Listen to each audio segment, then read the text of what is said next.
everybody. Welcome to Oil Runners Broadcast. This is Kristen Olive, your host for today. I am here with award-winning photographer Michael Rogers. How are you doing, Mr. Rogers? That's Michael W. Rogers. Don't forget the W. My my bad, my bad. Michael, I'm sorry. Award-winning Michael W. Rogers. Yay!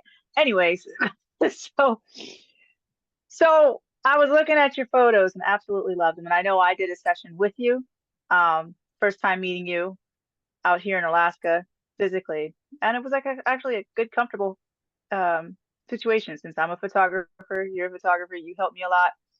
Um,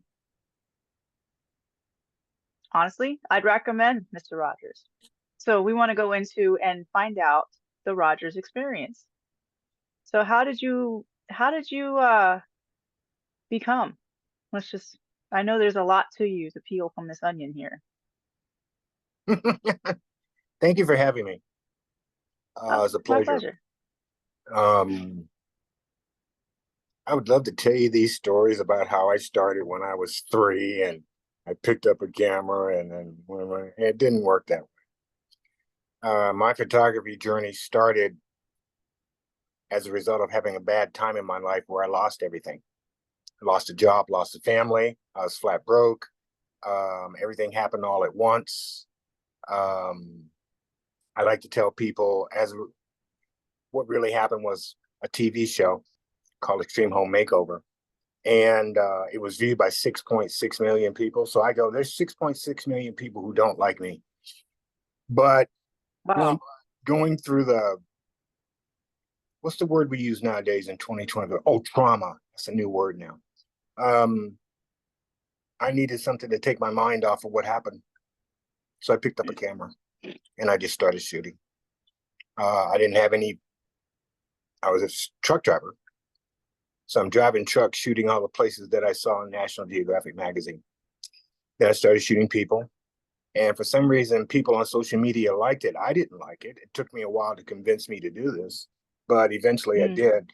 And right now I can go, here I am. So it wasn't photographers always have a lot of stories about how they got in there. Mine was a total accident.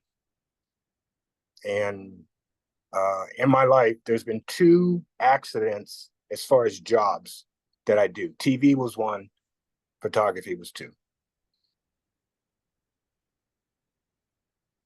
TV was one. Okay, so what did you do in TV?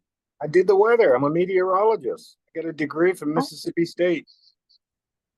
I did the weather on KTUU Channel 2 in Anchorage in the mornings. Then I did the weather in that has to be. Fairbanks.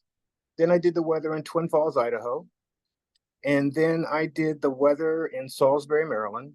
When I stopped doing TV, I continued as I was driving truck. I was doing the weather for 4 stations around the country, 2 in Washington, 1 in Oregon, and 1 in Idaho.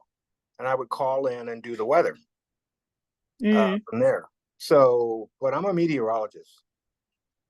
Don't let that word go like, oh, he's a meteorologist, because if you get it wrong, then you're a bad word.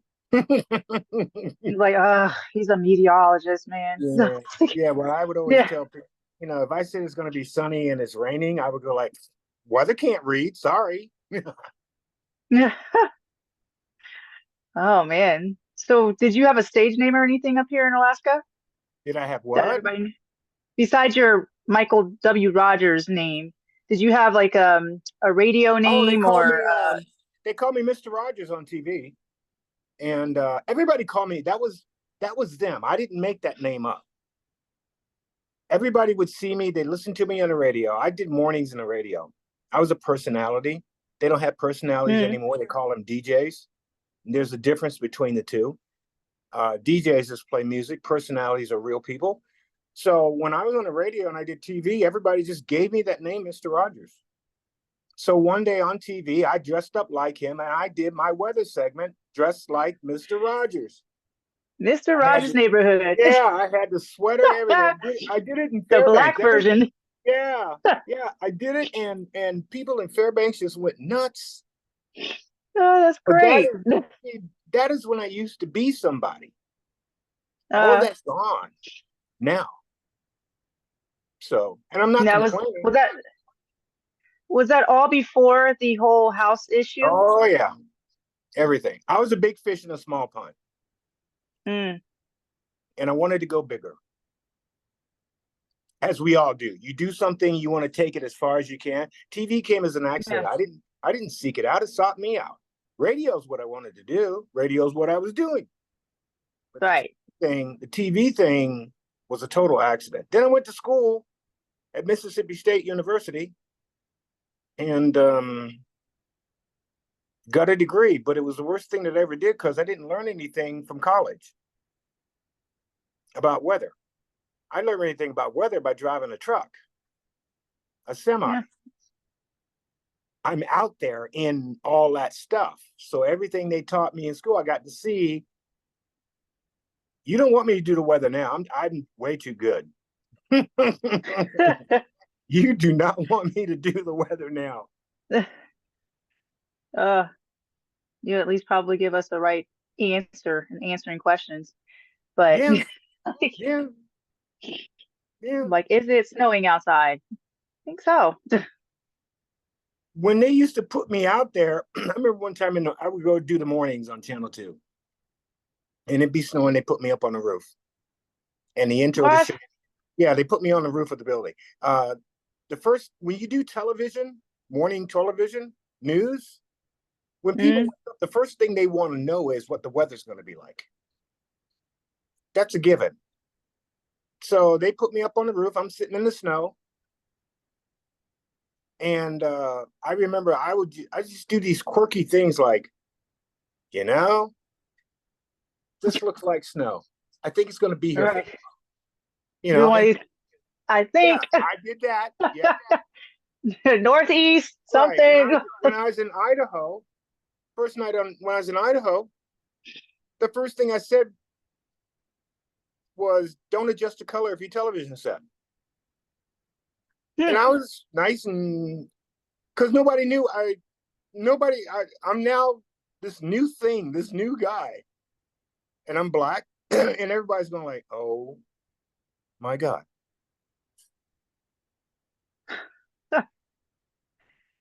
Oh man. Would you go back to it now that you've done the photography and all that stuff? Or is that like something you're grateful you did it, now you kind of retired?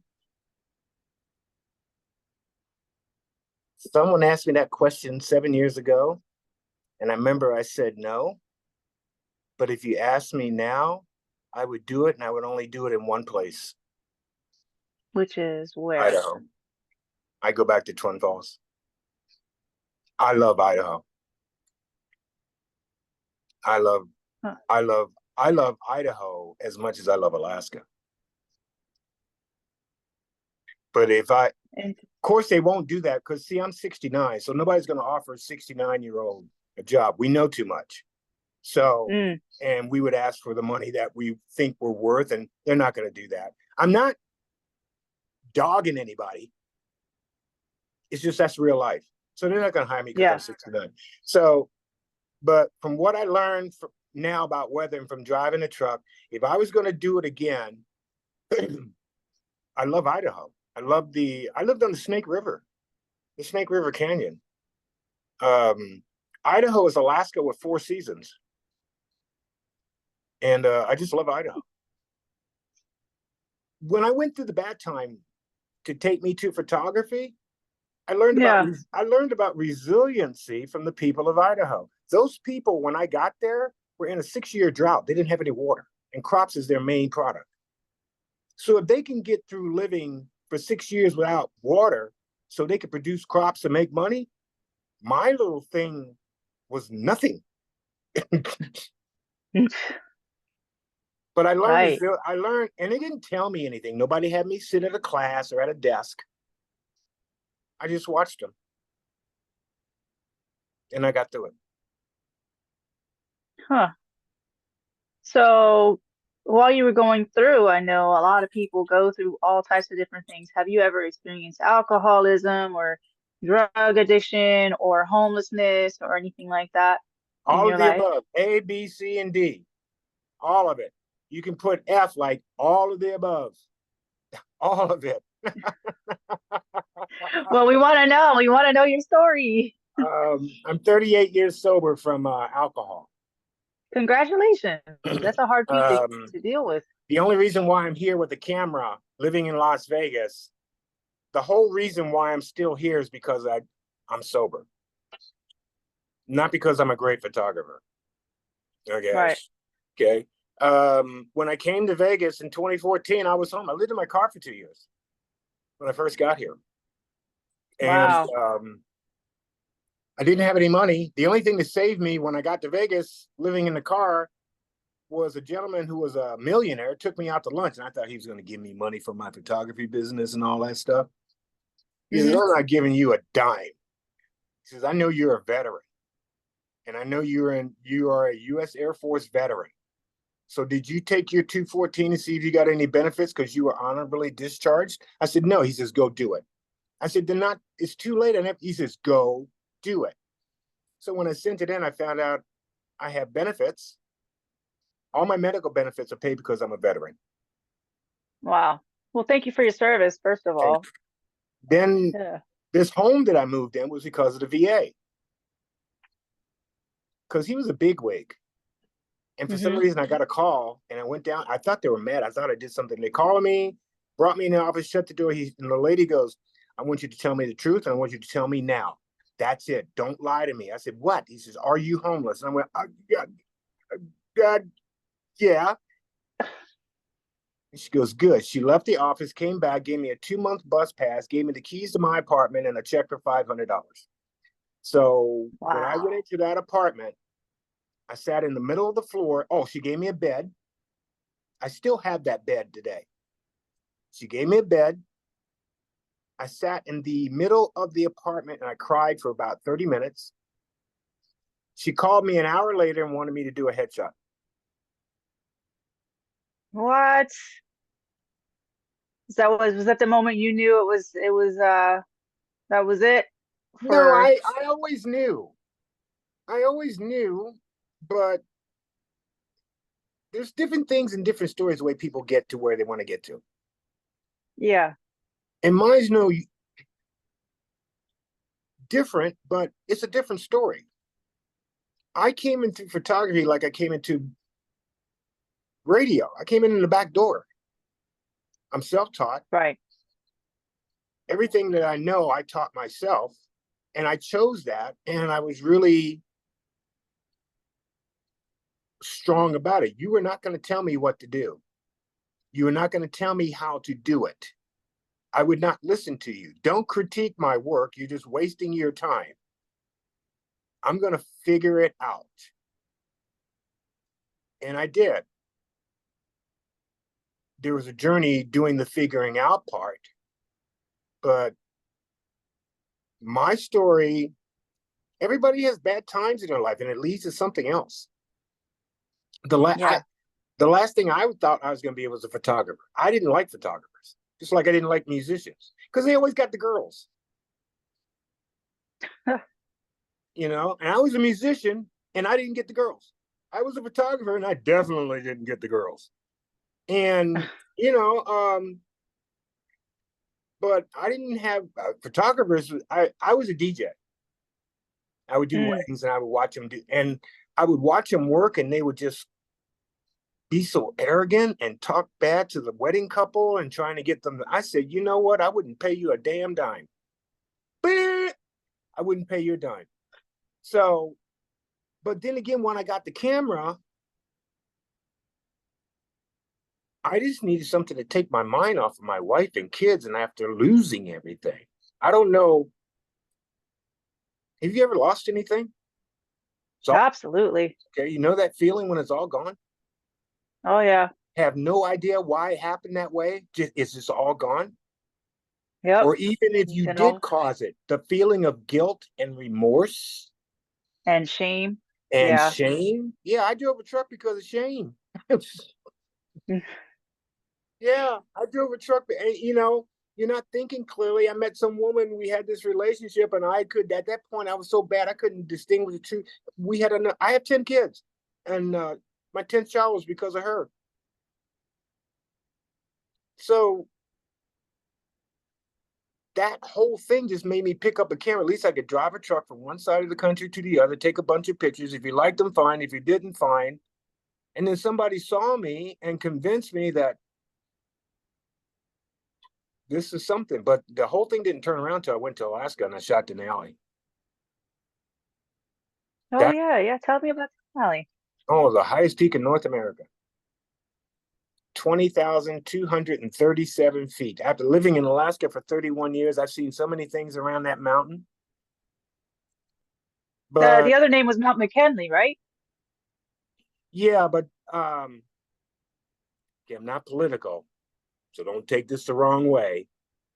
But the fight between Denali and McKinley was going on for 50 years before this guy by the name of Obama comes up and says it's now Denali. Really? Okay. Oh, You had to come all the way up with my tax dollars to say that's Denali. We've been fighting it for 50 years. And because you decided to come up, now it's Denali. Okay, fine.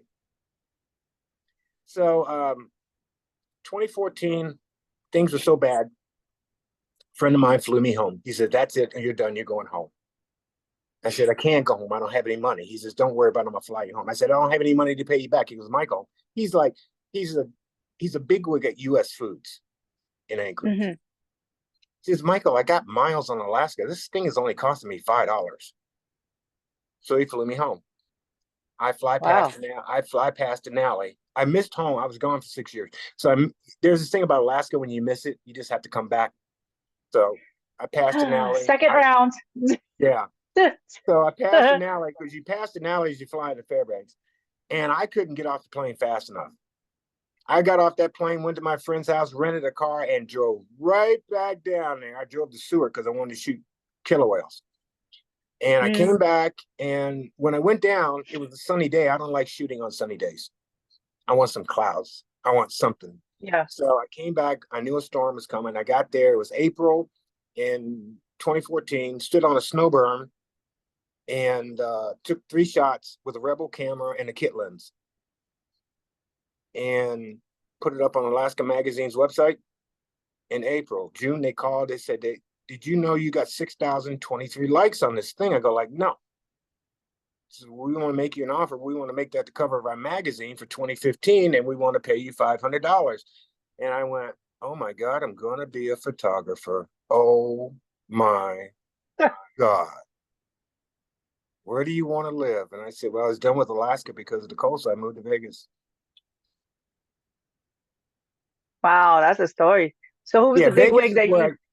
Vegas is where I started. When I left home to join the military, I came to Yeah. Las Vegas in 1973. I was 18 years old. And I went to Vietnam, came back, then I went to Alaska, and I lived there for 31 years. But coming back here after all that time, it was the only place. Well, I was done with the cold. We don't need to get into a discussion about cold and dark. Do we? To I me don't right think. now, right, hold on. To me right now, 21 degrees is nice and warm. Okay, right. So, I'm going to leave it at that, because if I was up there right now at 21 degrees, you do not want to be around me. But I was done. All those things that people say about the cold and the dark, uh, I was done. It yeah. happened to me. It happened to me. I said, I got to go. Yeah, I So don't think I'll ever be done with it. I started my journey in Vegas, started doing events, did events for 4 years for nothing, for $20, for $50. Make no mistake, when people start photography, photographers have 2 things that's really an issue with them. Number 1, they don't like to have the picture taken. And number 2, they have a problem with pricing. I like to have Yep. my picture taken because I'm photogenic. I had a problem with pricing. Right. Right. But you couldn't tell me anything because you had to leave me alone until I got sick and tired of being sick and tired. That's when I made a change. Same thing with alcohol. I had to be sick and tired of being sick and tired. Don't tell me I'm an alcoholic. I need to stop drinking. I'm going to keep drinking.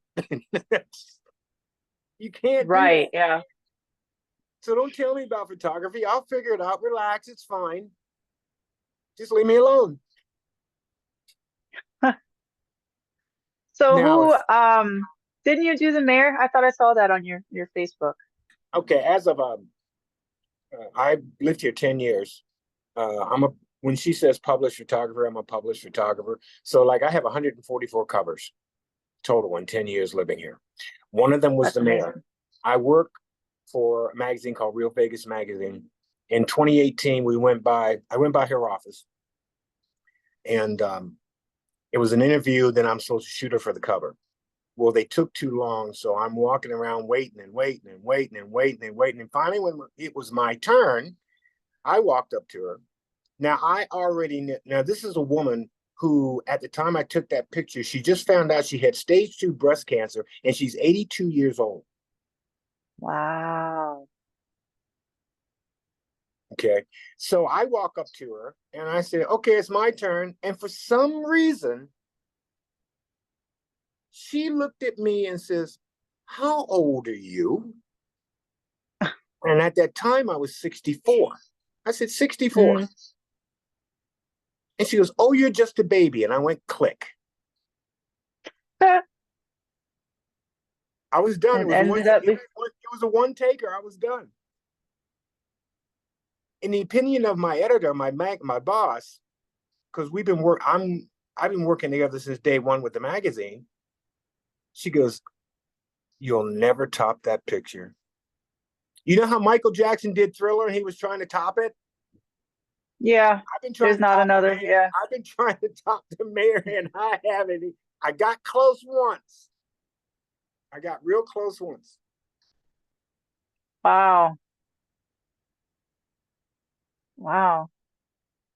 Yeah, and then I know you did Boudoir also. And wasn't there one that had cancer as well? You were pretty big Yeah. on the cancer kick.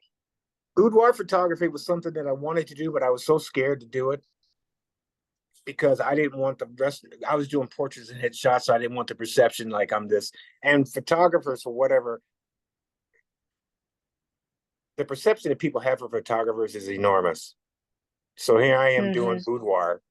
Um, I met this female who, at 48 years old, when she was 23, she was an Oakland Raiders cheerleader. And she showed Mm. me pictures when she was a cheerleader. So we met, talked about boudoir. She, for some reason, she called and she goes, I just found out I have stage 4 breast cancer. And I went, what? Now, I was in a relationship with a female who had cancer, so I'm familiar about what they go through, and it's not fun. Hmm. Okay, so at that time, she had hair. And what had happened was she wanted me to do a boudoir. I don't know where the boudoir thing came from because I never pushed the issue. She just saw my work. She goes, I want you to Right. do a boudoir shoot. But the situation was different because I'm normally doing it in my studio. Well, I went to her Hmm. house, and the day before we did the shoot, she had a fire in her house. Oh The my whole place goodness. is a mess. It was the greatest backdrop you ever want to see. It really was. So I did the shoot. Um, and then I did one again when she lost her hair. And I combined them both, put it in a book. She came by for the album. I told her before she came by, I said, you need to bring a box of Kleenex. And that's exactly what she did. And when she saw that book, that's when I knew there's that thing. Okay, we're in business to make money, right? But then there's the real reason Yeah. why we do what we do. And that was my why. To watch a female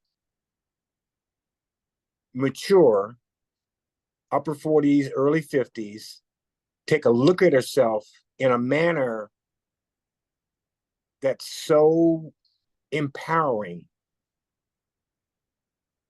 And I just looked at her and she cried. And she looked at me and she goes, I'll never forget. She looked at me crying and said, you made me look beautiful. You brought out the essence, which is what boudoir really is. The essence of bringing out the essence of the person. I I've been doing boudoir for a long time. I've been watching other people do boudoir. I don't like what they do. I don't like the poses, so I made up my own. Hmm. Um, they misuse the word empowerment, trying to position themselves. We're going to empower you, and I'm going like, how can you empower somebody who hasn't done it yet? It doesn't make sense. Empower means you haven't done it yet. It's like potential. You Right. haven't done it yet. But Right. if Yeah. you've never done something, if you've never done boudoir, and then you do it, it doesn't matter whether it comes out bad, good, or whatever. Now you've done it, so you are now empowered. Exactly. Yeah. So she was empowered. It's I got a lot of great stories. The people that I shot in this photography journey were people who were supposed to be with me. I didn't have, I mean, I do the marketing thing like everybody else. I go through all the flakes. I go through all of that. But when they come to me, the people who come to me are the people who are supposed to be with me. Hmm. Now, how do you deal with I know a lot of women who shoot women and men as well, but like being a single man in this business, especially in the boudoir and all that stuff, how do you deal with that whole issue of maybe, I mean, I personally know you're not a creep. You really make everybody feel comfortable. And I'm a person that doesn't feel comfortable with a lot of people, at first. So my shoot was great. I did not do boudoir people, but just the fact that your personality just really. But how do you deal with that as a man, like You have to in the understand what it business? is first. You have to understand the big picture. Boudoir is about trust. You just said it. You feel comfortable. You trust me. So that's half the battle right there. Men have a problem with ego, so it gets in the way. Hmm. And some of them think they can beat out females, and I go, well, you're never going to beat a female in anything. Right. You're not going to beat them. And the reason why you're not going to beat them in anything is because, first of all, your ego gets in the way and they play to win the game. Right. So get off of it. You're not going to beat them. You're wasting your time. Number two, I understood from my past, I wanted to do it and create something really neat on my own. And when you're trying to create something on your own that nobody's done before, you're going to get stuck. You're Hmm. going to get crap because it's not like everybody else. But you'll Right. run into that Okay. one person where it all comes together. As a man, I see a female as a man, Okay. not as a YouTube video. Right. You Okay. understand? You understand? Yep. Yep. I see a female as a man. Females see if everybody else sees them a different way. I'm comfortable in saying I see you as a man. Um, and for some reason, yes, I do make you feel comfortable. I give you no reason whatsoever to doubt. Now, I know you're going to be nervous. I know you're going to be scared and all that other stuff. That's fine. That comes with it. But for me, I understood that trust is the big thing. No matter if you don't have trust, you're wasting your time. Yeah. And my grandmother always used to tell me, never be in the room when there are two women in the same room.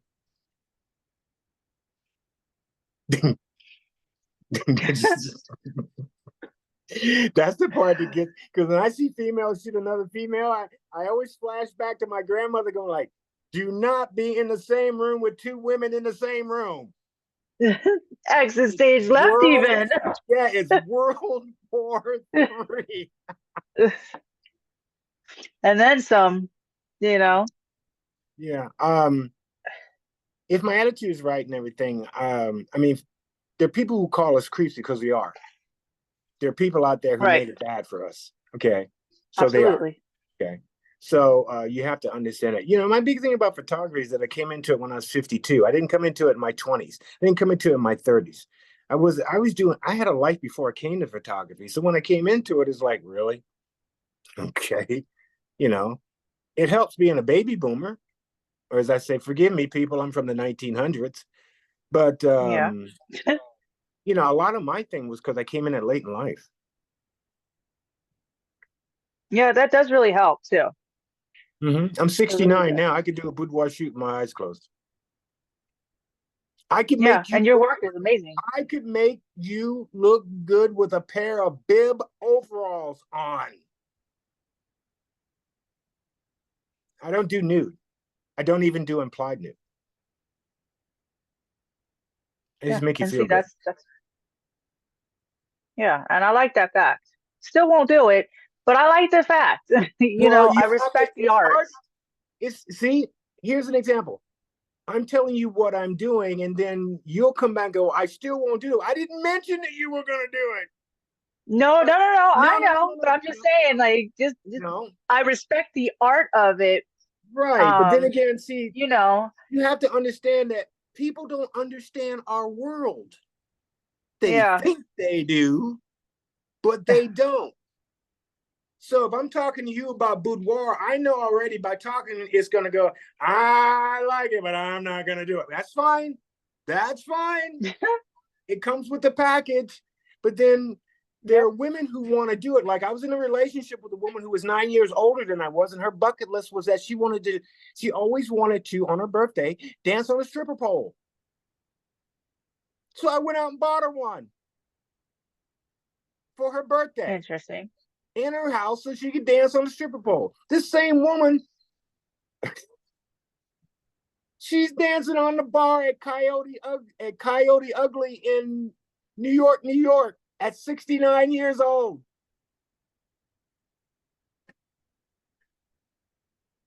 Bucket list. You're human. You got stuff you want to do. Yeah, She I do wanted to have stuff show. I want She to do. wanted to show up the younger women, so she goes, "These are bimbos and bobbleheads." Jeez. Let me, and I yeah, was, she was, and see, I couldn't that's find her. him. She took off. I couldn't find her, and something told me go look into that bar, and there she was at 69 years old. Wow. So would you consider yourself, you're gonna not like me, but a mentor? No, I'm not a mentor. And why not? Why It not? makes me feel like I'm smarter than you, and I'm not. I hated wearing a shirt and tie on TV because it made me look like a car salesman. Now I can dress now, mind you. I can dress, but in my mind, I don't like that. Photography, like truck driving, is one of these things that you can tell people how to do it, what to look for, Hmm. but until they physically go out and do it, they're not going to form an opinion and come up with something on their own. See, the thing is that mentors, in my mind, from what I see, mentors tell you how to do it and they want you to do it their way. When I showed you things, I showed you how it was done. But if you remember, I never told you to do it my way. You come up with your own. Yeah. Yep, just like at the Iditarod.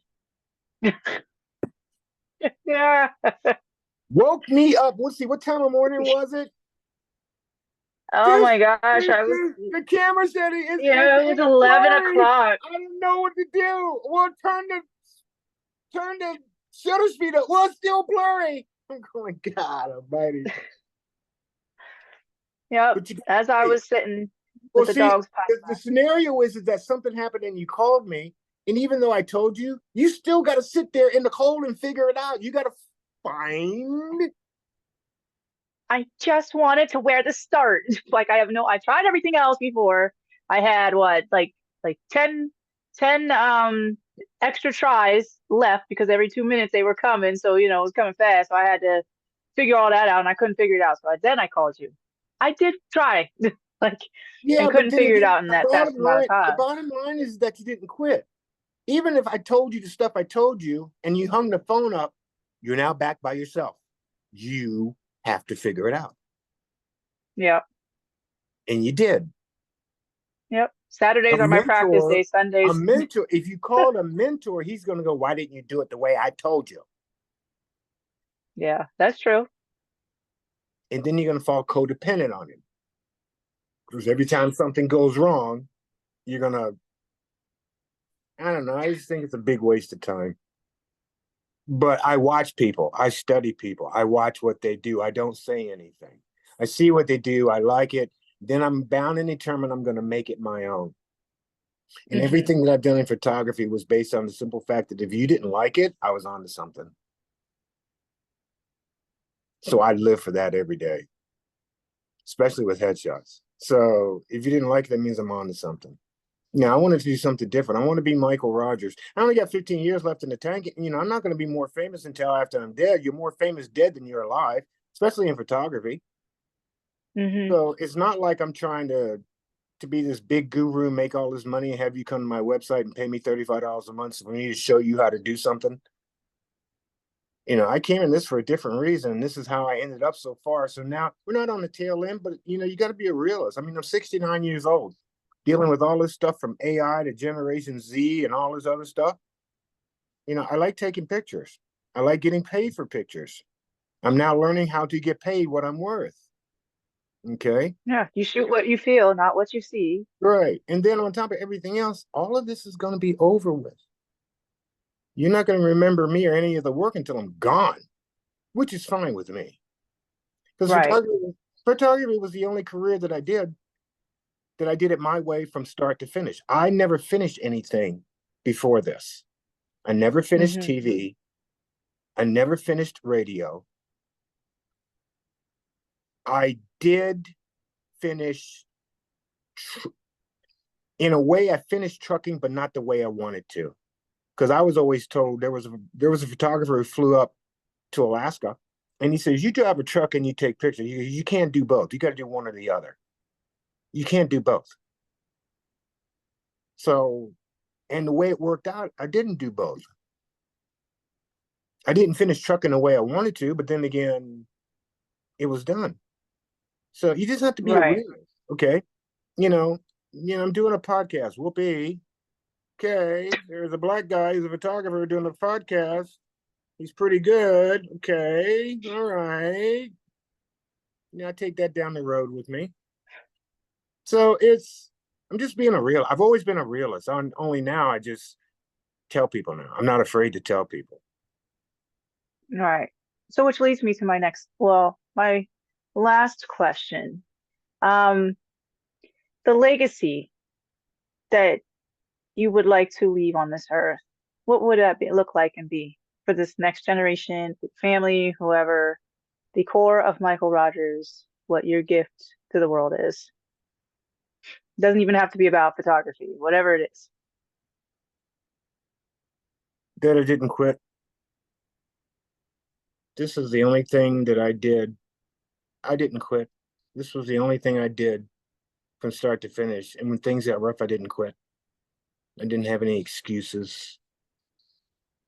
When this is over, and yeah, I didn't quit. It's really important to me that I start this. That's why I'm where I am. That's why I don't want you to tell me anything. I mean, I'll listen to you. Now, I'm not crazy here. Okay, I'm not stupid. If I see something that's going to Mm. benefit me, I'll look at it. I'll see it, and then I'll try and make it my own. But it's all mine. It's all mine. You're doing a podcast on your own. Okay. You started that from, Scratch. yeah, here you are. You know, I started my Yeah. photography in 2007 by a family getting a house on TV being watched by 6.6 million people. And those people in two states all decided one day, like, you walked out on your family and you left them homeless, and it was gone. It was over. And to go through the devastation and shame, I picked up a camera and drove a truck. But technically, you didn't walk out on your family, No, right? no, that wasn't They, true. the story was, what was it called? Scripted or made up for, No, it's just people's perception. You can't fight perception. You can't. And once it's embedded, it's embedded. And it's not about the people who look at me. I've gotten to the point, it's not about them. It's what about I did to get through it. And I did that by myself. right, And I picked up a camera and I kept going, but I never quit. I just never quit. And we had these episodes that led me to where I'm at now. But I still didn't quit. I'm 38 years sober. And people go like, didn't you want to drink when you're going through all that crap? Last thing on my mind. But no, I just want to be remembered as the guy who didn't quit. I'm grateful. I don't like contests or awards or anything else like that, because to do a job like this, to be in the movies, to do anything that involves the public, why in the world would you want an award when people are allowing you to do the craft that you do? That's your reward. That's your Emmy. That's your Oscar. All of that. Why is it so important yeah, that you have to have your peers say you're good when they're lying to you on TV? right, And they're mad because you got it and they didn't. right, For me to pick up a camera, for me to do TV, for me to DJ, for me to take pictures in a with females to make them feel good about themselves. Grateful. I'm lucky and I'm grateful. I don't need no award. And I'm now just learning about money, so I think I should be rich here in about another year. you yeah. know, And speaking of getting richer, how can we get a hold of you, or to be able to do another shoot or whatever it is? I know you do family shoots and what do you call it, senior shoots and all kinds of different stuff, weddings and whatnot. So you're on the best Facebook, way to get a hold TikTok.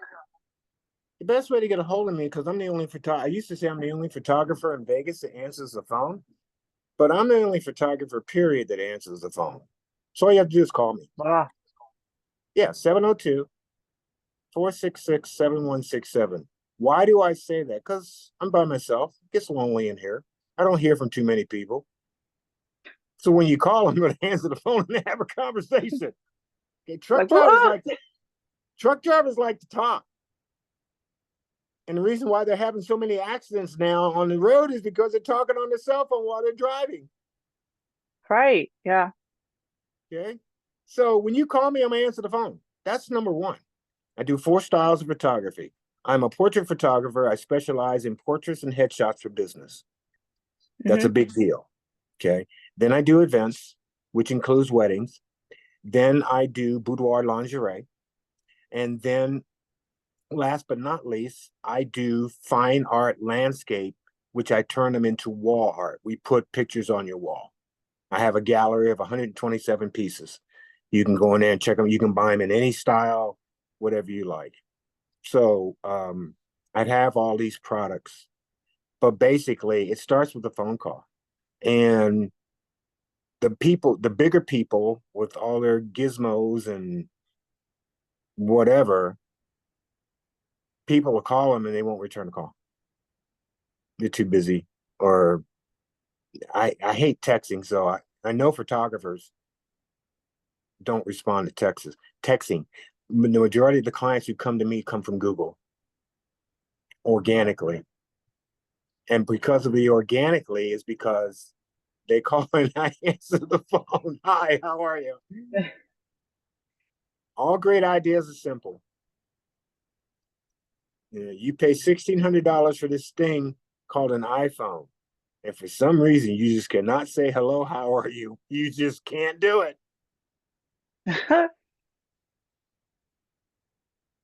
So you have a website?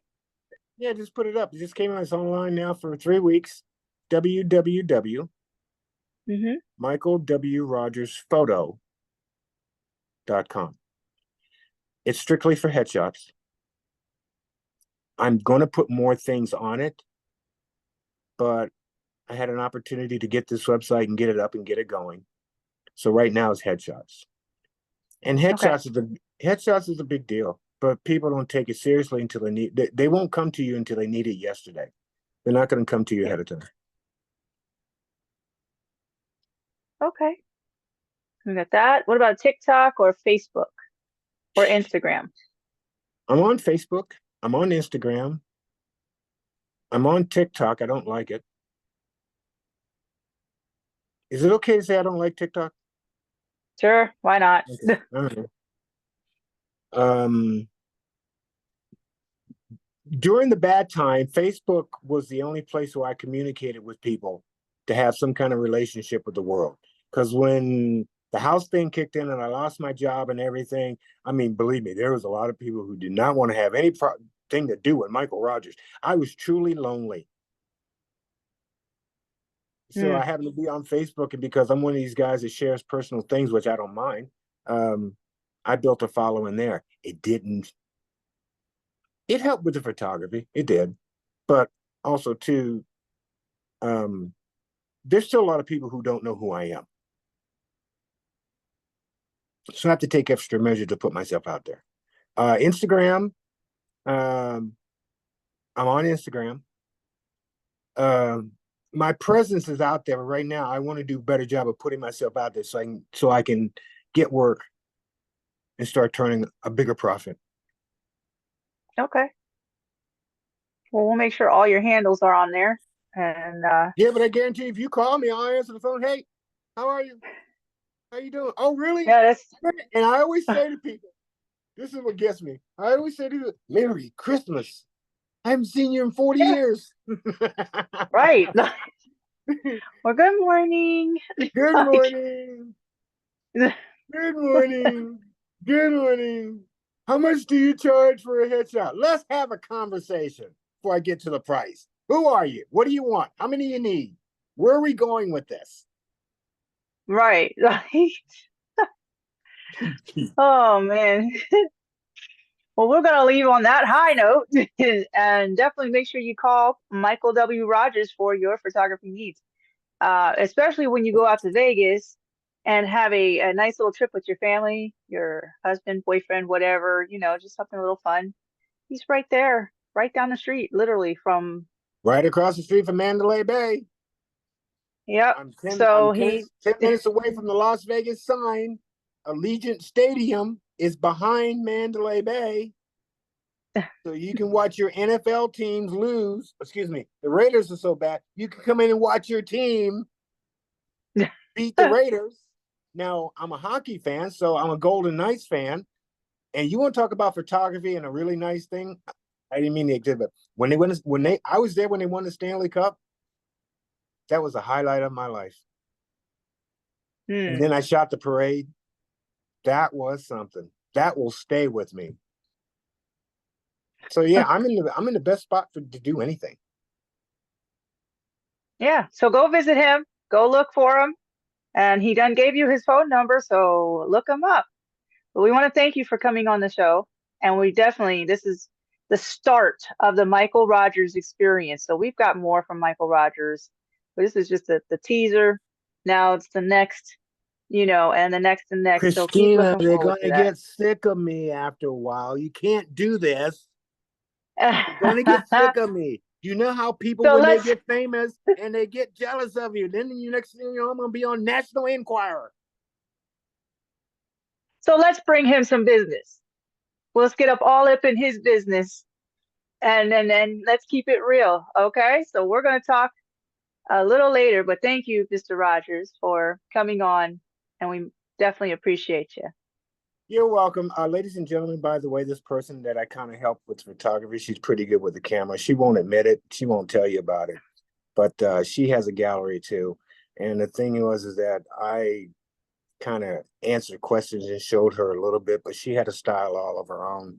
And she was the only person that I work with that when I told her something, she went and made it her own. She never copied me, did anything else like that. Um, but she's really good with the camera. She won't tell you that. You have No, to I really tell her won't. that. So go look at her I'm always, gallery and then call her up and go, you're pretty good with the camera. Michael was right. I appreciate that. Yeah, I won't tell anybody that. I'm always a beginner. I will always say that. Always a beginner because I can always learn something new. I appreciate that, the kind words. That really does mean a lot to me. I'm not saying it because I'm Um, on a podcast. I mean what I say. that you do. You always mean what you say, and you're always there. That's for sure. So y'all can trust him. Even if I can trust somebody, uh, actually, I do trust him with my life. So he's definitely trustworthy. If you have any issues thinking that he's not, call me up. I'll help you ease into that photography experience with him. So we will talk to y'all later. Bye.